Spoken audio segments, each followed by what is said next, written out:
le grand journal de Télésignal.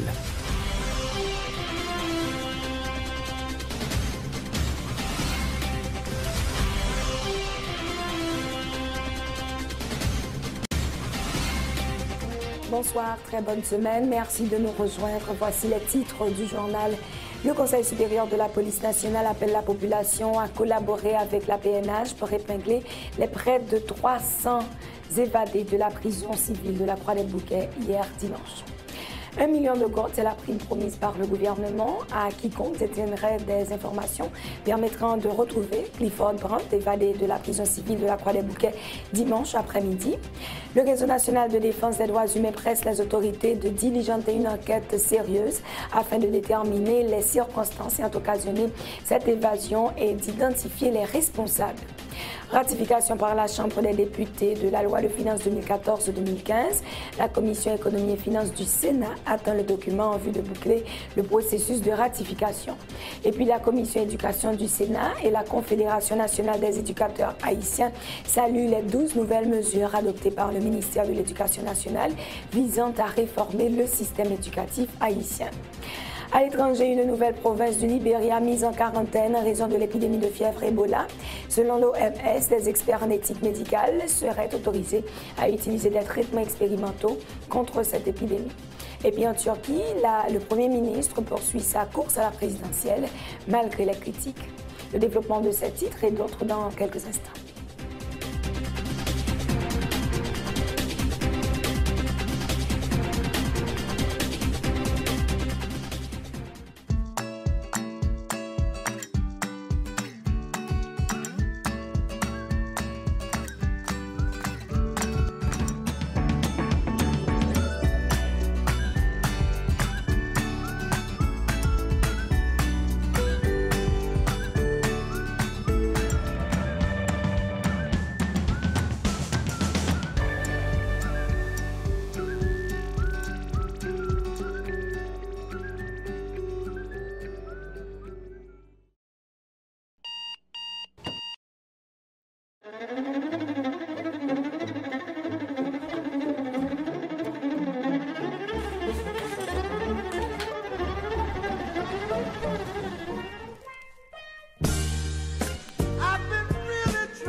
Démaquillant, lotion après rasage et lotion rafraîchissante. Limacol, la fraîcheur de la brise dans une bouteille. Limacol est un produit de la Disprofar en vente dans tous les supermarchés et les pharmacies. Moi, c'est Carolina Richer, Miss Anaïs, Miss Earth Haïti 2013-2014. Moi, j'ai deux commissions EDH Bambano. Première commission, EDH dit pour me dire nous, dans jour ak mois k'ap vini la yo, n'a besoin plus courant. Parce que la fait plus effort pour satisfaire nous-mêmes qui sont clients, qui ont compte légal qui installé la caille nous, ou sinon dans business nous. Deuxième commission, aider à dire pour nous dire nous tout, pour nous joindre plus courant, faut que nous payer bordeaux courant nous chaque mois. Bon là, c'est moins qu'à parler avec nous. Courant ou recevoir la caille, ou sinon dans business ou c'est en production liée. Ça veut dire, il y a l'argent qui mettait dehors pour acheter gaz, pour mettre dans le moteur, pour faire entretien dans la machine, et dans le réseau de distribution. Il y a l'argent tout qui mettait dehors pour payer employés et techniciens qui fait toute machine ça marcher. Petit coulier, courant ou recevoir la caille, coûte EDH l'argent. L'argent ça pas rentré, pas de gaz, pas de entretien, employé pas touché. On nous tout rempli de voix nous envers EDH pour EDH qui a plus moyens pour nous plus courant toujours. Moi compter sur nous, EDH compter sur nous, nous-mêmes tout, nous mettre compter sur EDH.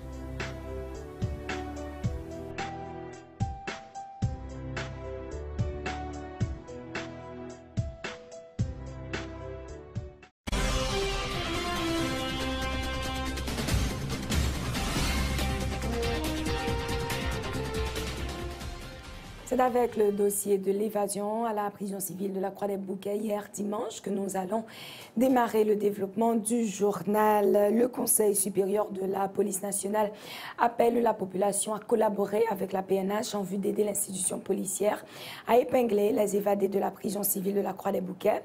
Les membres du CSPN, dont le chef de la PNH, le secrétaire d'État à la sécurité publique et le ministre de la Justice annoncent des dispositions drastiques visant à éviter d'autres évasions dans les centres carcéraux du pays.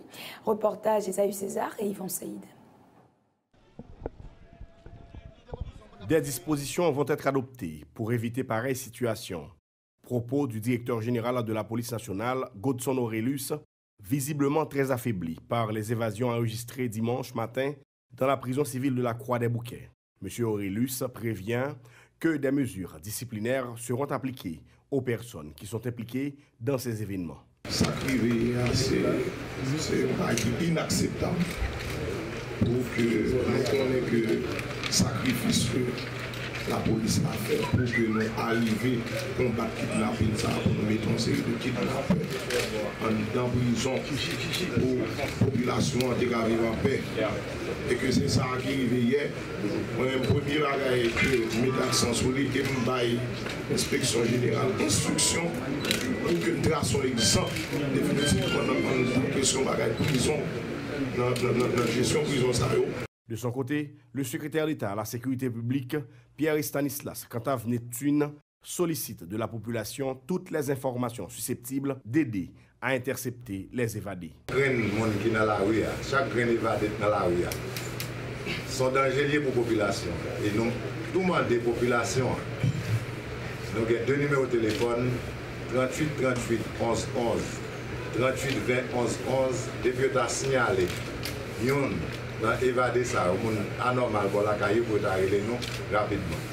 Et il y a une prime de 1 million de gouttes qui est à disposition. N'importe qui qui t'a fait nous joindre un élément pour Clifford Brand. Jean-Renel Sanon, le ministre de la Justice et de la Sécurité publique, dénonce une mutinerie. Pourtant, les autres responsables parlent d'évasion ou de coups montés à l'intérieur de l'établissement. Suite à mutinerie, ça dit qu'on des bonnes prisonniers qui font soulèvement, qui profitent de leur récréation, parce que généralement, ils ont une récréation par quartier dans la prison. Bon quartier, pendant que la récréation, ils profitent pour attaquer le chef de poste là. Et la zone où le chef de poste là, parce que nous connaissons que dans la prison, une zone qui est stérile. L'évasion survenue dimanche matin à la prison civile de la Croix-des-Bouquets vient une nouvelle fois alimenter les débats sur la capacité de la police nationale à garantir la sécurité sur tout le territoire du pays. Il faut dire que parmi les mesures annoncées par le CSPN, certaines ont déjà été mises en œuvre. Le chef de poste de la prison civile de la Croix-des-Bouquets a été mis en place en isolement. Une commission d'enquête a été formée pour déterminer les circonstances de l'évasion. Plus de détails avec le ministre de la Justice et de la Sécurité publique, Jean-Renel Sanon. Une commission qui a été en place. En plus, il y a des CPJ qui ont fait enquête préliminaire. Il y a des mesures que nous prenons. Oui, l'inspection générale, il y a des mesures qui sont prises, par exemple, mise à l'écart du responsable de la prison de la Croix-des-Bouquets, le chef de poste, tout policier qui était là, présent lors de l'événement. Ils ont impliqué là-dedans, mis à l'écart et mis en isolement. Nous avons trois policiers qui étaient supposés prendre service juste ça, qui ne sont pas venus pour des raisons qui ne sont pas motivées. Ils ont même tout sous le coup de cette mesure. Mais en attendant les résultats de l'enquête que des CPJ a mené, donc nous pensons que nous avons fait justice que nous avons fait trop là-dessus. On a fait étudier ça qui passe. Clifford Brandt bénéficie d'une campagne médiatique en Haïti qui veut faire de lui un prisonnier extraordinaire, déplore le ministre de la Justice. Brandt est un prisonnier comme tous les autres prisonniers, un criminel comme tous les autres criminels, rappelle Jean-Renel Sanon. Le ministre de la Justice dit déplorer que depuis l'évasion survenue dimanche à la prison civile de la Croix-des-Bouquets, la presse haïtienne ne fait que parler de Clifford Brandt, ignorant du coup les autres évadés. Les déclarations du ministre Sanon au micro d'Yvon Saïd. Vous avez fabriqué ce Brandt parce que non, tout bien. Nous ne pas faire colloque, nous ne faire discussion. Les prisons écrasées, dans toute la presse, c'est de Brandt, on ne pas parler de Tijan. Non, écoutez, vous parlez de son auto. Ou l'envie que son auto pas sorti, ou arrêter de son auto. Mais c'est où sorti, Brandt a été libéré, mais c'est tout dit. Si nous te parlons de Tijan, de Joseph, tout le monde a une explication de Joseph. Depuis qu'on a dit que son personnage est extraordinaire. Non, on ne fait pas manger non gang. Papa veut dire que le fait de l'un gang, c'est peut-être un personnage extraordinaire. Il est de criminel pour pas, comme tous les autres criminels. Là, nous ouvrons la radio, dans les 7, 10 de la radio. C'est bref, prison, c'est libération bref. Et l'autre pour nous côté. Et les pauvres pères, les pauvres fils, les pauvres doigts. Rappelons que le gouvernement lui-même a décidé d'offrir une prime d'1 million de gourdes à quiconque détiendrait des informations qui permettraient de retrouver Clifford Brandt. Inculpé dans l'enlèvement de 2 jeunes gens le 16 octobre 2012, le prisonnier s'est évadé de la prison civile de la Croix-des-Bouquets dimanche après-midi, tout comme 300 autres détenus. La décision d'offrir une prime d'1 million de gourdes à toute personne qui permettrait à la police de rattraper Clifford Brandt est ridicule, selon le sénateur Andris Richer. Le vice-président du Sénat, qui dit s'inquiéter des 300 autres bandits en cavale, estime que la vraie question aujourd'hui pour le gouvernement est de gagner la confiance de sa population, notamment sur le plan sécuritaire. Suivez Andris Richer. Il y a 1 million de gourdes. Bon, j'ai l'impression même Champ et Brandt doit offrir $1 million. Donc ça veut dire pour faire mon zappé. Donc ça veut dire que le fait de dire que la police bat 1 million de gourdes, parfois c'est pour ridiculiser le monde, passer le monde dans Tintin. Et j'ai estimé le monsieur quand il disait ça ce matin, nous trouvons que c'était tellement nos bagailles aléatoires, au 1 million de gouttes. Bon, si Brandt décide de la bailler des millions, dans toute l'argent, on prend le pied, il fait tout ça, il est capable de dépasser plus que ça. Alors, question, c'est une question. Quand est-ce que nous allons prendre l'État au sérieux? Quand est-ce que nous allons faire en sorte que la population puisse avoir confiance sur les gens qui dirigent l'État, les gens qui mènent la bague de l'État? Ça, c'est la grande question. Et c'est pour cette raison que je crois qu'aujourd'hui, les dirigeants, entre guillemets, de ce pays, que vous soyez sénateur de la République, vous soyez membre de l'exécutif ou de la presse, de la société civile, je crois que c'est une urgence aujourd'hui pour que les gens s'asseyent quelque part, pour qu'ils disent que, enfin, qu'est-ce qu'on veut faire avec ce pays? Qu'est-ce que nous allons faire avec? Est-ce qu'on peut laisser les gens nous ridiculiser tous les jours, soit disant que nous avons des gens qui dirigent l'État, des gens qui sont censés placer dans des situations où quand il faut prendre des décisions, il faut intervenir? Alors, moi je ne comprends pas ce qui se passe. Le directeur exécutif du Réseau national de défense des droits humains rejette la thèse d'évasion évoquée par les autorités policières dans l'incident survenu dimanche à la prison civile de la Croix-des-Bouquets. Pierre Espérance informe que le présumé chef de gang Clifford Brandt a laissé sa cellule 1 heure avant les attaques perpétrées hier par des inconnus armés contre la prison de la Croix-des-Bouquets. Le directeur exécutif du RNDDH pointe du doigt des agents de l'administration pénitentiaire.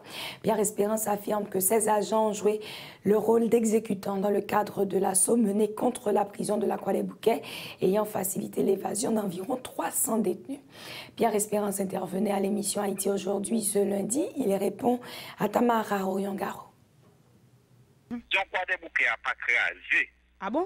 Il y a des bagailles qui fait dans la prison Croix-des-Bouquets à côté que il y a un arrangement, il y a une planification qui fait pour mettre et puis il faut break des dans la prison avec des autres détenus dans la prison.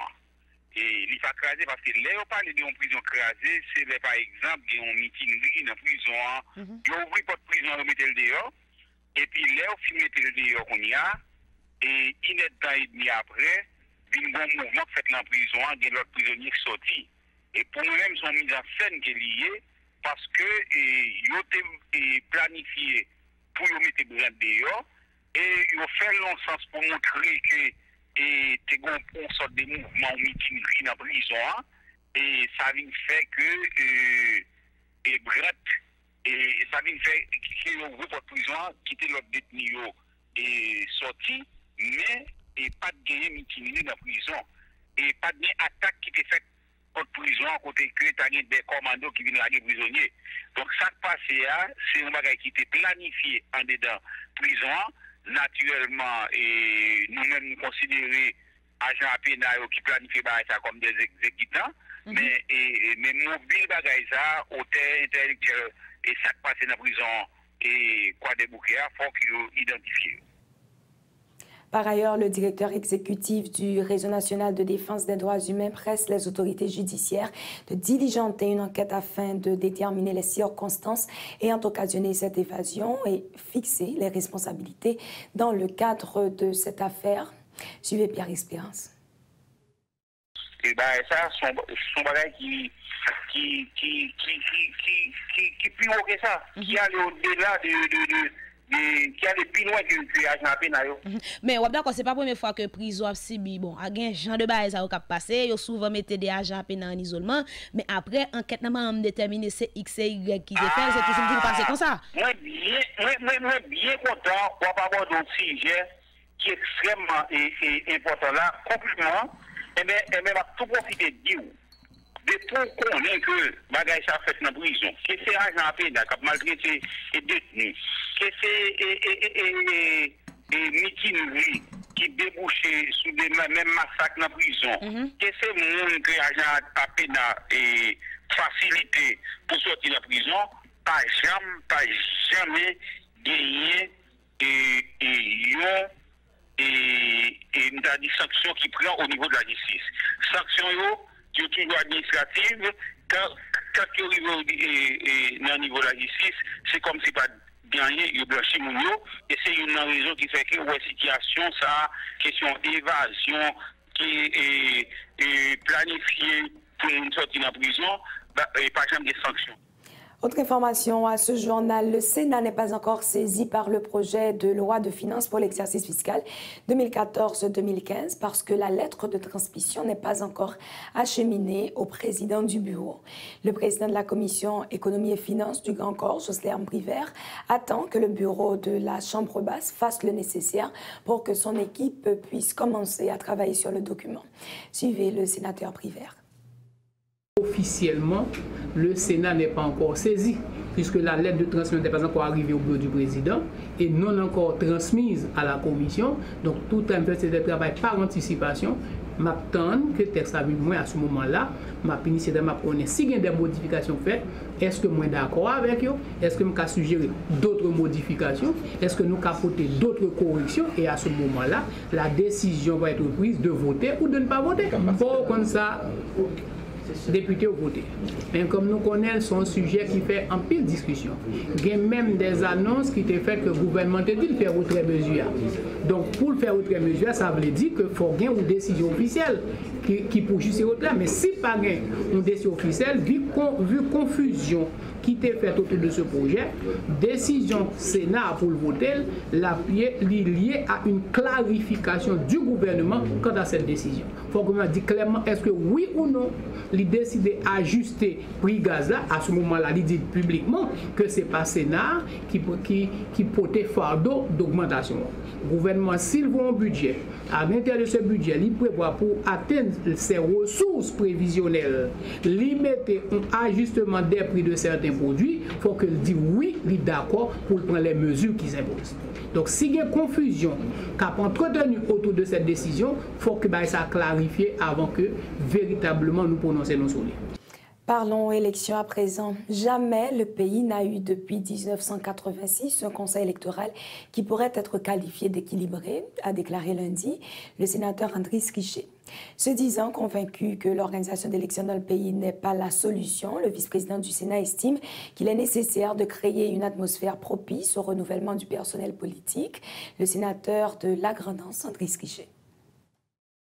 Le conseil électoral, moi je peux avancer pour dire aujourd'hui, contrairement à ce que j'entends les gens racontent dans la rue, je dois dire de 1987 à aujourd'hui, c'est pour la première fois que le pays est doté d'un conseil électoral côté capable, ou t'es capable, dit, qui marche vers un certain équilibre. Pour qui ça? C'est pour la première fois que le conseil électoral décide de se mettre à l'écoute. Moi, j'ai vu le sénateur Privert et quelques autres sénateurs qui ont invité le conseil électoral là. Pas de gagner complicité là-dedans, pas de gagner coquin. C'est des gens qui sont venus, ils ont chita, ils ont tendu, ils ont toute une série de discussions qui fait. Et j'ai apprécié, c'est pour la première fois que j'ai vu ça. Alors aujourd'hui, moi je dis une chose. Je ne dis pas que la question d'Haïti doit être réglée par les élections. Non. Il n'est pas capable de régler par des élections puisque les partis politiques, les organisations politiques n'ont pas de projet. Il n'y a pas de projet, il n'y a pas de pour l'offrir à la population. Ça veut dire que c'est, comme c'est Mdadou, c'est machin de parole que vous avez. Après 21 jours de grève de la faim, le député de Delma Tabar est admis à l'hôpital du Canapé Vert pour recevoir des soins. Arnel Bélizer est tombé en syncope dimanche. Le parlementaire entend malgré tout poursuivre son mouvement qui entend notamment exiger la libération de prisonniers dits politiques et la révocation du président du CSPJ. Suivait un papier qui retrace les quelques temps forts de cette grève de la faim signé Enoch Élisée Cajou. 10 août 2014, Arnel Bélizer est conduit d'urgence à l'hôpital. Après 21 jours de grève de la faim à la salle de séance du Parlement haïtien à Port-au-Prince, l'élu de Delma Tabar ne met pourtant pas fin à son mouvement de protestation. Les trois principales revendications du député Bélizer n'ont pas changé. La révocation du président du Conseil supérieur du pouvoir judiciaire, Arnel Alexis Joseph, la libération des prisonniers dits politiques et la lumière sur le financement d'un programme d'appui au Parlement haïtien financé par l'USAID. Tout au long de sa grève, de nombreuses personnalités de la classe politique, de la société civile et du secteur des droits humains ont défilé au chevet du député gréviste. Le 1er août, une commission bicamérale est formée pour étudier les revendications du parlementaire. Sa mission, convaincre le gréviste d'accepter des soins médicaux, même limités, et de mettre fin à sa grève de la faim. 4 jours plus tard, soit le 5 août 2014, Arnel Bélizer accepte de prendre des solutés de remplissage. Le député de Delma Tabar s'était également montré favorable à l'idée de mettre un terme à sa grève de la faim, moyennant l'accord des organisations qui soutiennent son mouvement. Nous enchaînons avec la direction de la protection civile haïtienne et ses partenaires qui prévoient d'organiser les 12 et 13 août 2014 des exercices de simulation pour tester le niveau de préparation du pays à la saison cyclonique. L'objectif de ces 2 journées est de renforcer les capacités des communautés et des acteurs locaux dans la préparation et la réponse à une situation d'urgence engendrée par les cyclones et les inondations, a expliqué la directrice de la protection civile Alta Jean-Baptiste. Ces propos ont été recueillis par Michel Depayen et Max Joseph. Chaque fois qu'il y a un événement, chaque fois qu'il y a un onde tropicale qui a passé, nous demandons pour tout le monde rester véatif. Nous sommes, comme au moment ça, nous sommes 28 ondes tropicales qui passent. Il y a un pile qui n'est pas très actif, c'est ça qui fait nous pas trop parler. Mais là, vraiment, nous sommes censés commencer et nous demander mobilisation. Toute institution, mobilisation, tout partenaire pour nous accompagner la population en cas de préparer. Et c'est là tout n'a lancé plan d'urgence familiale, une famille, un plan. chaque monde préparé en cas de besoin. Connaît qui soit besoin si mon déplacement pour faire pour capable faire. Connaît soit besoin si il y a un monde qui pas trop bien la caillou pour capable aider à subvenir à besoin si au cas l'état obligé de rester dehors pendant 2, pendant 3 jours. Monde qui gagnait un anti-handicap quelconque, donc pensez à eux-mêmes dans le moment ça, dans le moment d'extrême urgence, dans le moment point chaud ça. Août, septembre, octobre, ces périodes qui pichent songez ça aujourd'hui. Nous l'avons annoncé en titre, le président de la commission éducation du Sénat, François Lucas Saint-Ville, applaudit les 12 nouvelles mesures adoptées par le ministère de l'Éducation nationale en vue de renforcer le système éducatif haïtien. Les résultats catastrophiques des examens d'État sont symptomatiques du désordre régnant dans notre système éducatif, déplore François Lucas Saint-Ville. Bon, c'est que le ministre Maniga, c'est une réforme qui continue, c'est continuation. Et ici même, j'ai toujours parlé aussi que continuité de l'État, c'est ça le fait. Mesure était déjà là. Quand il y a M. Vin, mettez mesures dans la position pour appliquer. Depuis là, venu avec l'école fondamentale là, il était supposé faire un seul examen, 9e année, pour clôturer 9 ans année fondamentale là. Là, venu avec secondaire là, et secondaire là, il y a une réforme dans 3 niveaux. Secondaire 1, secondaire 2, secondaire 3, sauf que pas de 4 années. Mais vous pouvez faire d'un coup, vous faites seulement retirer rhétorique, examen rhétorique, puis vous mettez examen philo, il n'y a pas examen philo, il est plutôt examen de fin d'études secondaires. C'est seulement ça. Donc c'est tout côté ça fait. Aller là en Dominicaine, on va venir, traverser aux États-Unis, c'est ça lié, pas pile l'examen officiel. Si l'ordre y avait essayé de mettre dans l'enseignement, quand trop de désordre, ça fait venir avec tout type de mesures. Ça. Résultat là, c'est le résultat des autres qui gagnent l'enseignement. Tout le monde va à l'école, tout le monde vient à l'école, quel que soit gens qui viennent à l'école, ou n'a pas même connaît ça l'école fondamentale là, ça les secondaires là, il pas même comme ça, mais il y a l'école. Donc il faut mettre un petit dans ça, il commence. Est-ce que ça permet regardez 12 mesures que le gouvernement prend à travers le ministère de l'Éducation nationale. Regardez 12 mesures. La première mesure là, c'est permis d'enseigner. Tout le monde qui a fait l'école, il n'est pas possible. C'est ça qui privé à résultat ça. Oui, tout le monde qui a fait l'école.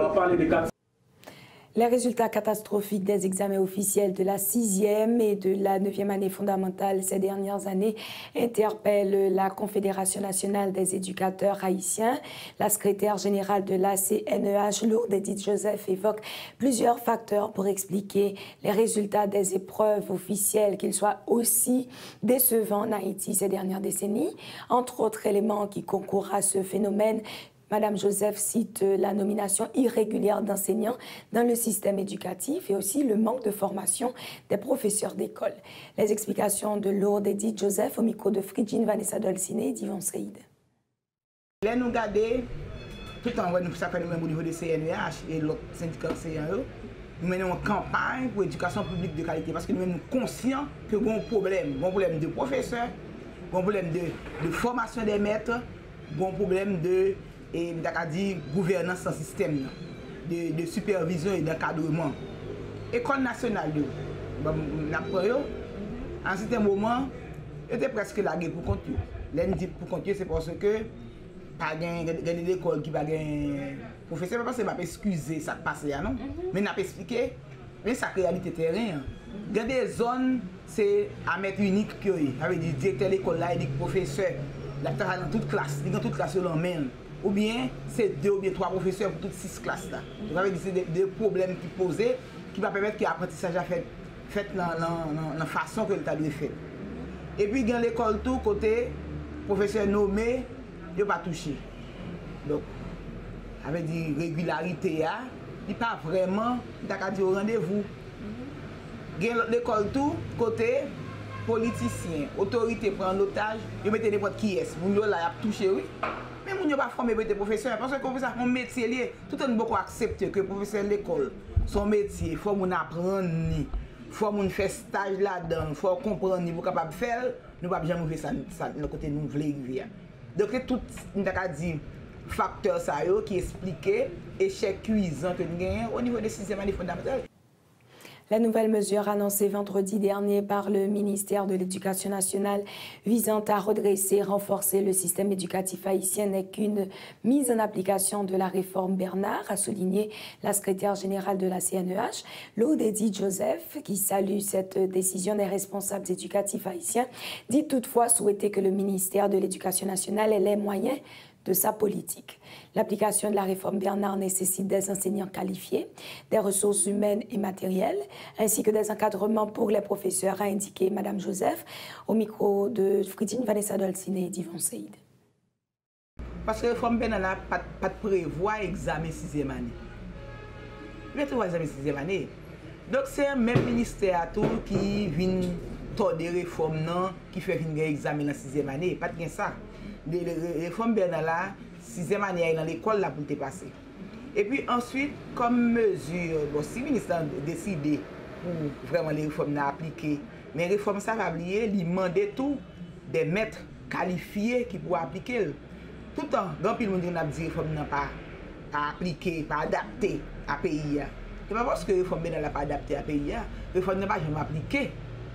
Et parce que là, on regarde rentrer dans les réformes dans tout bon frère, ça fait grand pile monde qui parle de révision programme. Ou réviser un programme qui était appliqué, mais un programme qui n'est pas appliqué à 95% à l'école. Donc, qui ont fait réviser, ce qui soit basé pour réviser. Donc, ça veut dire que le ministre, il tourne sur des points qui te prend, sur des arrêtés, sur des lois, des décisions qui te prennent dans le cadre de l'application de la réforme Bernard. Mais tout simplement, nous-mêmes, ça nous souhaitait au niveau de CNEH que le ministre ait des moyens politiques. Ça veut dire qu'il y a des ressources matérielles, ressources humaines qui vous fait travailler ça parce que appliquer comme réforme demande un pile travail, demande vraiment un pile suivi, demande une gestion de proximité, demande encadrement pour l'école et pour les professeurs. Rappelons que le ministère de l'Éducation nationale et de la formation professionnelle avait présenté vendredi dernier à la presse 12 mesures qu'il compte adopter à partir de l'année scolaire 2014-2015 en vue de renforcer le système éducatif haïtien. Entre autres dispositions prises par le MENFP, interdiction formelle d'ouvrir un établissement scolaire sans l'autorisation du ministère, ainsi que l'annulation des examens officiels pour les classes de 6e année fondamentale et de réto à partir de la prochaine année académique, conformément au décret du 30 mars 1982 portant réforme du système éducatif haïtien. Le temps d'une pause, on se retrouve dans un court instant.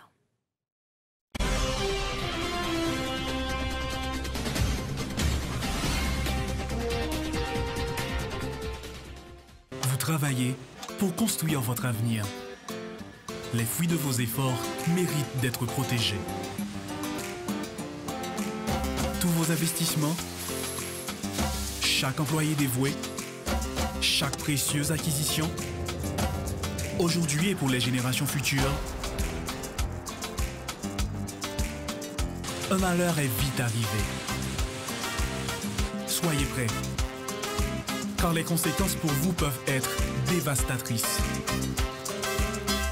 Avec la AIC à vos côtés, vous pouvez affronter sereinement les surprises que vous réserve la vie.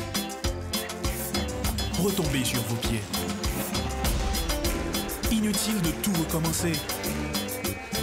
AIC est votre filet de sécurité. Vous créez la richesse, nous la protégeons.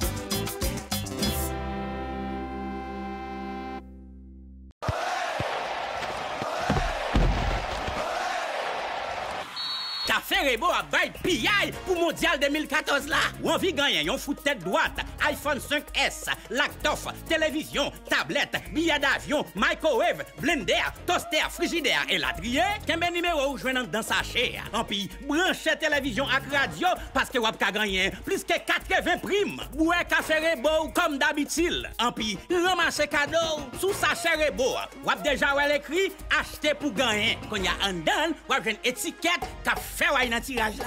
Tirage là fait 23 d'août à 2h dans après-midi. Pour plus d'informations, 22 29 63 30. Ak Rebo, n'a toujours champion. Rebo, les beaux cafés. Rebo, c'est en actualité.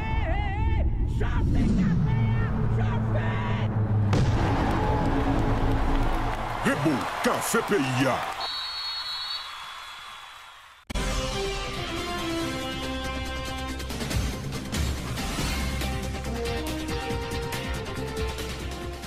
Vous suivez la deuxième partie du grand journal de Télésignal.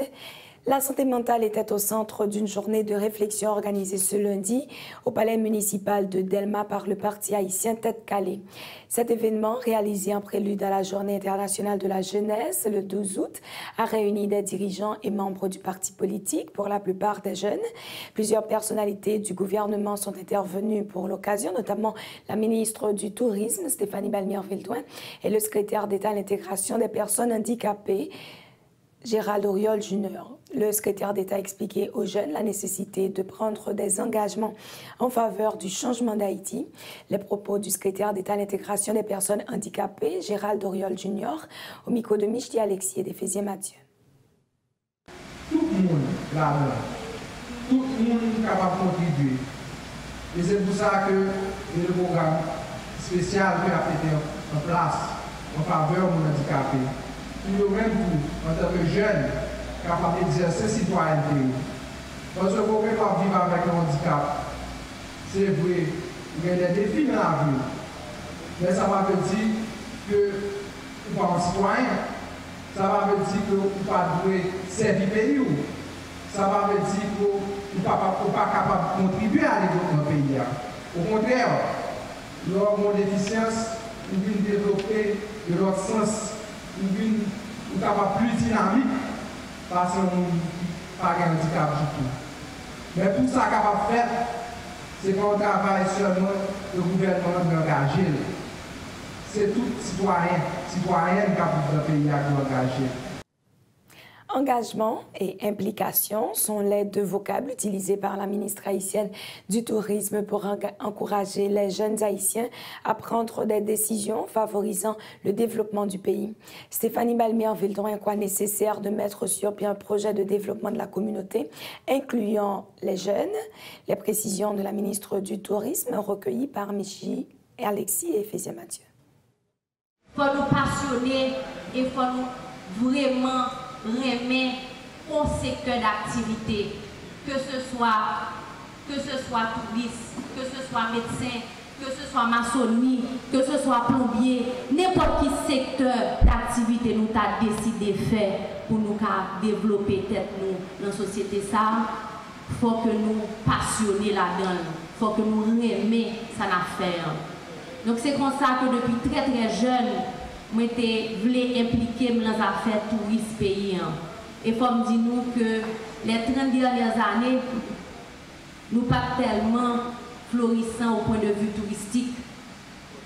Et là, moi, je dit par exemple que c'est ça que je vais étudier. Je dis, mais pourquoi ça va faire docteur, pourquoi ça va faire avocat, pourquoi ça c'est touriste qu'on choisit. Pas rien dans le secteur aujourd'hui. Même te parce que tu as un développement qui t'a fait quand même. Nous pas qu'à 11 îles dans le Caraïbe blanc, nous avons une belle plage, nous avons une belle histoire, nous avons une belle monde, nous avons bon manger, et puis nous pas qu'à faire tourisme. Donc c'est dans ce sens que moi-même, l'homme de fin d'études, moi, je voyager pour apprendre hôtellerie et tourisme. Donc moi, je fais une profession. Présent pour la circonstance, le président de la République, Michel Martelly, a déclaré que le parti haïtien Tête Calée est une idée. En tant que tel, dit-il, le PHTK ne peut se tenir sans ses membres, notamment les jeunes. Le chef de l'État rappelle que la jeunesse constitue l'avenir du pays et qu'elle doit travailler pour le changement d'Haïti. Les déclarations du président de la République, Michel Martelly, sont recueillies par Michi Alexis et Éphésier Mathieu. Pour ça, là, pour l'initiative là, jeunesse, ça n'a pas qu'à dire. C'est pour PHTK que lié, nous pas appartenir à PHTK. PHTK pas un groupe monde, PHTK pas un monde, PHTK son vision, PHTK son mouvement. Donc, vous dites à ces jeunes là, mais PHTK, il y a un petit monde, il y a un grand monde, il y a un adulte, il y a une femme, il y a une femme qui est dans le mouvement femme qui est là. PHTK son mouvement qui vous changer conditions, vie, peuple haïtien. Et les PHTK engagés là avec jeunes, moi je sens dans bol graisse. Parce qu'on voit comme ça l'air dit jeunesse, Même les gens qui ont dit président jeune, président plus grand, parce que nous tous qui là, jeune. Et président ça, pour aller, qui est-ce qui a venu? Jeunes qui a venu.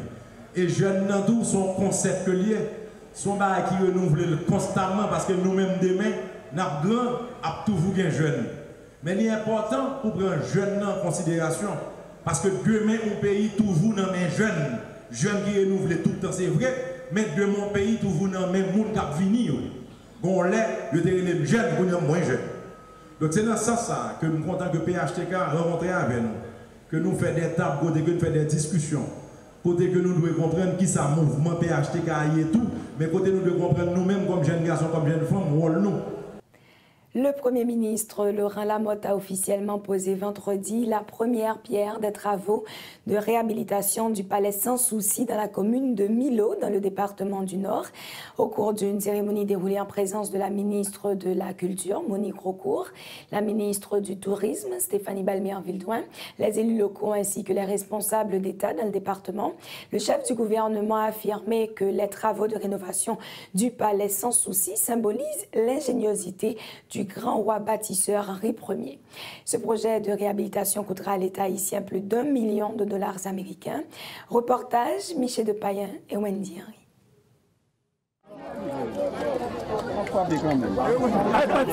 Les travaux de rénovation du palais Sans Souci sont bel et bien lancés, comme l'avait promis le Premier ministre lors de la 3e édition du programme Gouvernement Lacayou, tenu en novembre 2013 à Milo dans le département du Nord. Ce patrimoine historique mondial, reconnu par l'UNESCO depuis 1982, sera réhabilité sous peu et devra attirer beaucoup plus de visiteurs. Le Premier ministre Laurent Lamotte dit croire que ce grand chantier de réhabilitation du palais Sans Souci sera très bénéfique pour le département du Nord et en particulier la commune de Milo. Nous allons faire un pile effort pour nous débloquer plus passer 1 million de dollars américains pour mettre ce qui est fait dans le gouvernement Lacayou, pour nous venir rénover le palais. Rénovation ça, il prend un paquet d'avantages pour tout le monde Milo. La première phase des travaux permettra de co-construire et de rénover la salle de régie, les dépendances du Grand Conseil d'État, la cour du Caïmitié, ainsi que les murs de soutènement. La ministre de la Culture, Monique Raucourt, affirme que ces travaux sont en parfait accord avec la politique culturelle du gouvernement. Site Milo, pral semblon l'autre bagaille. Site Sans Souci, pral semblon l'autre bagaille. Nous commençons déjà? A noter qu'il est également prévu la création d'un musée à la citadelle du roi Henri et la reconstruction du tronçon de route Barrière-Baton-Milo, des infrastructures qui participent à la dynamisation du tourisme, vecteur de croissance, de développement et de création d'emplois pour la population de la région du Nord.